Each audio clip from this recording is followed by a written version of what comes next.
मित्रों, आपकी बात आपके साथ के इस 432 में आप सभी को मेरी राम राम।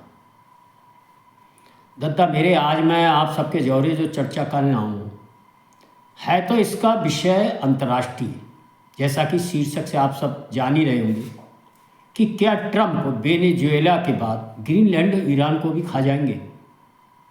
लेकिन इसका संबंध किस प्रकार, मैं आपका ध्यान दिलाना चाहूँगा कि हमारी सांस्कृतिक विरासत है, हमारी सनातन संस्कृति से जुड़ा हुआ है।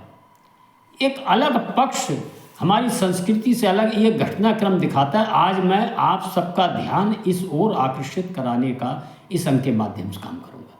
मेरा अनुरोध है इस अंक को सुनने वाले सभी, खास तौर से नई पीढ़ी के लोगों से व सनातन संस्कृति की विरासत को समझने के इच्छुक लोगों से, कि वही इस अंक को सुने और इसको सुनकर यदि पसंद आता है, मेरी बात उचित लगती है, तो दद्दा मेरे आपसे बार बार कहना हो कि ऐसे अंकन को आप पूरे सुन के लाइक कर दियो करो, शेयर कर दियो करो। और भैया जिनने चैनल सब्सक्राइब ना करो, मेरा अंक सही लगे लास्ट में, तो चैनल जरूर सब्सक्राइब करें।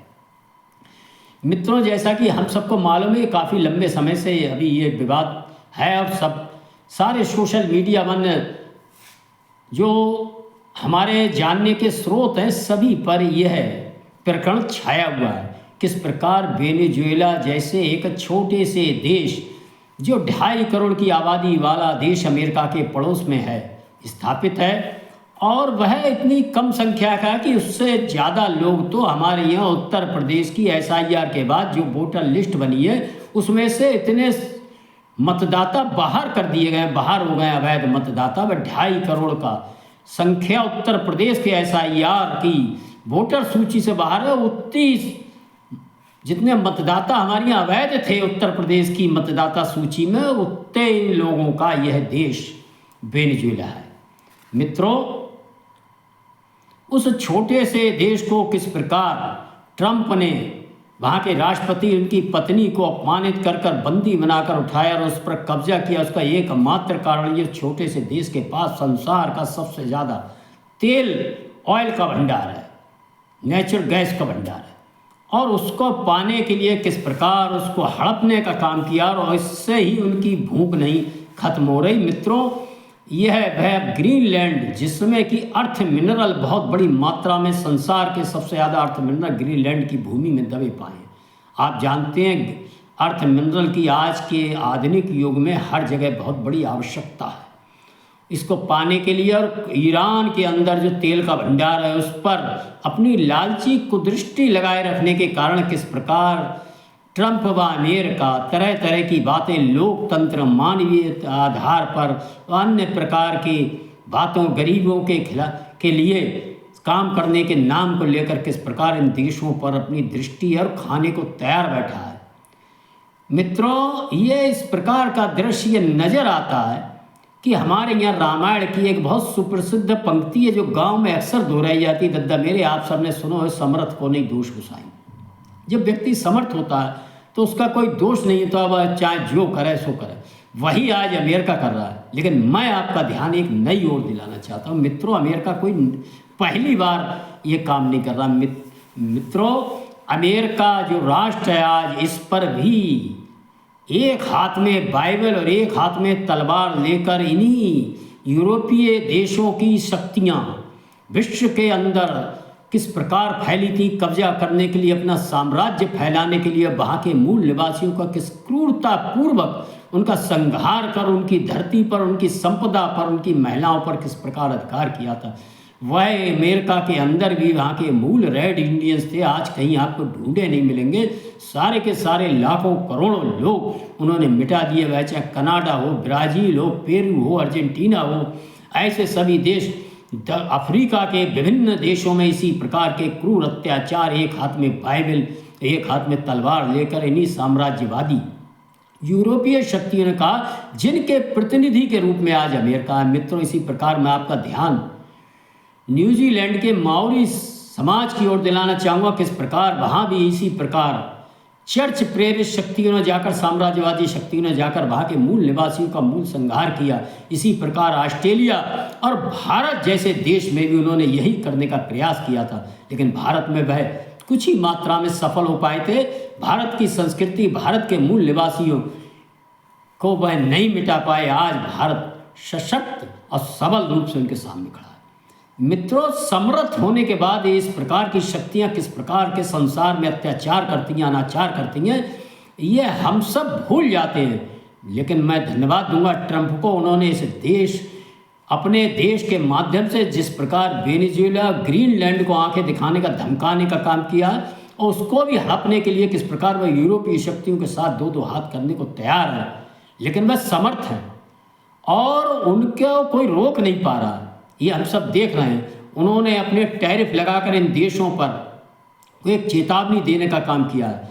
ईरान की तेल पर जिस प्रकार कुदृष्टि लगाए, ये है इसी प्रकार की अरब संस्कृति के लोगों ने भी इसे देश के, भारतवर्ष के अंदर सनातन संस्कृति के ऊपर कितने अत्याचार किए, उनके धार्मिक स्थलों को लूटा, उनका विध्वंस किया, यहाँ की महिलाओं, बच्चियों और पुरुषों के साथ किस प्रकार बर्बरता पूर्वक कार्य किए। लेकिन बीच में जब भी हम सबल हुए, हमने कभी भी उनके देश में जाकर, और जब जब हम सबल रहे हैं, समर्थ रहे हैं, हम विश्व के अग्रणी राष्ट्र के रूप में स्थापित रहे, हमने कभी भी इस प्रकार की कोई किसी के देश में जाकर, किसी के धर्म स्थल पर, किसी के धन संपदा को बलात् कब्जा करने के लिए, किसी की महिलाओं के साथ, किसी के बच्चों के साथ, वहाँ के मूल निवासियों के साथ कभी अत्याचार नहीं किया। भारत और सनातन संस्कृति की यही विशेषता है।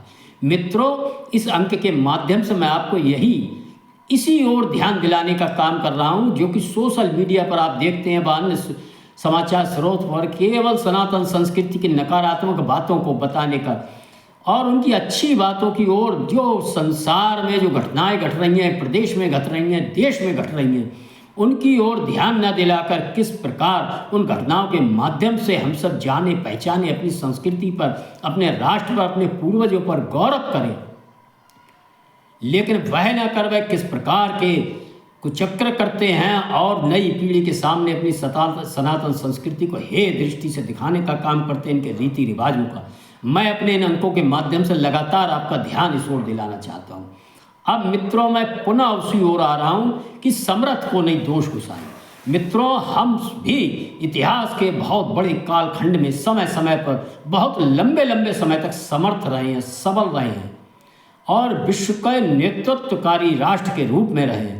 मित्रों, वह चाहे त्रेता युग हम देखेंगे, प्रभु श्री राम ने बाली का वध करने के बाद, आतताई बाली का वध करने के बाद उसके राज्य को नहीं हड़पा, उसके पुत्र अंगद को सौंपा। मित्रों, सोने की लंका, एक बहुत समृद्धशाली तत्कालीन राष्ट्र, लंका को पराजित किया, रावण को हराया, मारा।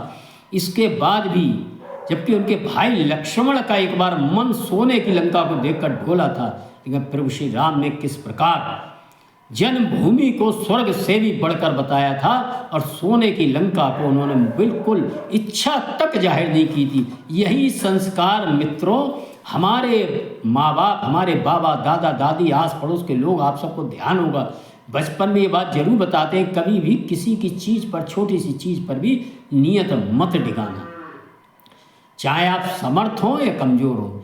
दूसरे की वस्तु को किसी प्रकार की चाहत नहीं रखना, ये है हमारे संस्कार, हमारी संस्कृति।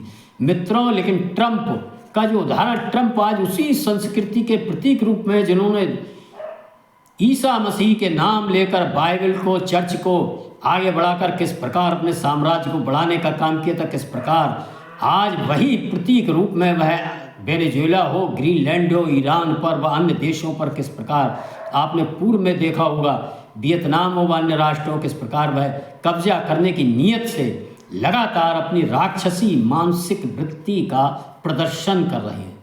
मित्रों, मैं फिर आपको अपनी संस्कृति को ले जाऊंगा, किस प्रकार भगवान कृष्ण ने भी सबल समर्थ होने के बाद कंस को पराजित कर मथुरा का राज्य नहीं लिया था, उनके पिता को सौंपा था, जरासंध के द्वारा बंदी बनाए सैकड़ों राजाओं को मुक्त कर उनका राज्य पूरी तरह से उन्हें सौंप दिया था। मित्रों, इसी क्रम में हम देखेंगे महाभारत के युद्ध के बाद, धर्म की स्थापना के बाद वह चाहते तो इंद्रप्रस्थ का राज्य ले सकते थे, युधिष्ठिर उनको शहर सौंप देते थे, प्रभु भगवान कृष्ण ने इस प्रकार न कर केवल वहाँ सारी शांति व्यवस्था कर किस प्रकार द्वारका जाकर अपना जीवन गुजारा। ऐसे विभिन्न समय स्कंदगुप्त हो, समुद्रगुप्त हो, चंद्रगुप्त प्रथम हो, चंद्रगुप्त द्वितीय हो, इतिहास के कालखंड का सम्राट महान अशोक हो, कभी कोई ऐसा पन्ना कि वे एक कहीं लाइन आपको नहीं मिलेगी कि इन लोगों ने समर्थ रहने के बाद पड़ोस के छोटे मोटे देश, कमज़ोर देशों को, बड़े देशों को धन संपदा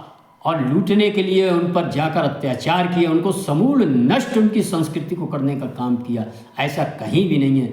वह चाहे आध्यात्मिक रूप से भगवान बुद्ध का काल हो, महावीर जैन का काल हो, प्रभु श्री राम, भगवान कृष्ण, कहीं भी आपको इस प्रकार के कोई भी धार्मिक आधार पर, आर्थिक आधार पर, सांस्कृतिक आधार पर कहीं भी कोई सी राष्ट्र पर इस प्रकार का व्यवहार करते हुए हमारे सांस्कृतिक पुरुष, हमारी इतिहास में कहीं कोई ऐसा आपको नज़र नहीं आएगा जैसा कि 2000 वर्षों से ईसाई साम्राज्यवादी, अरब साम्राज्यवादी लोग लगातार इस प्रकार के अत्याचार करते हैं, जिस प्रकार के अत्याचार आज ट्रंप करते नजर आ रहे हैं। मित्रों, इस अंक के माध्यम से मेरा अनुरोध है कि हम सब अपनी सांस्कृतिक विरासत को देखें और पहचानें और महसूस करें वर्तमान घटनाक्रम के माध्यम से किस प्रकार हमारे पूर्वज महान रहे थे। इतनी शक्ति होने के बाद वह चाहे चोल राजा हो, पांड्य राजा हो, विजयनगर साम्राज्य हो, मैंने आपको बताया कभी भी हमने यूनान, रोम पर चढ़ाई नहीं की। लेकिन मैं एक प्रश्न इस अंक के अंत में आपके समक्ष छोड़कर जाता हूं और मैं चाहूँगा कि आप सब अपनी राय के माध्यम से जवाब जरूर दें। क्या ट्रंप समर्थ होने के बाद अपने राष्ट्रीय हितों के अनुरूप इन देशों की जो आर्थिक संपदा है उसको लेने के लिए 200-300 वर्ष अपने अमेरिका को मजबूत करने के लिए जो कार्य कर रहे हैं, क्या हम और आप सब उसको उचित मानेंगे, अनुचित? मेरा अनुरोध है कि आप अपनी राय कमेंट्स के माध्यम से जरूर दें। इस अंक को पूरा सुनकर लाइक करें, शेयर करें, चैनल को सब्सक्राइब करें। धन्यवाद। जय श्री राम, जय श्री वाल्मीकि भगवान, भारत माता की जय।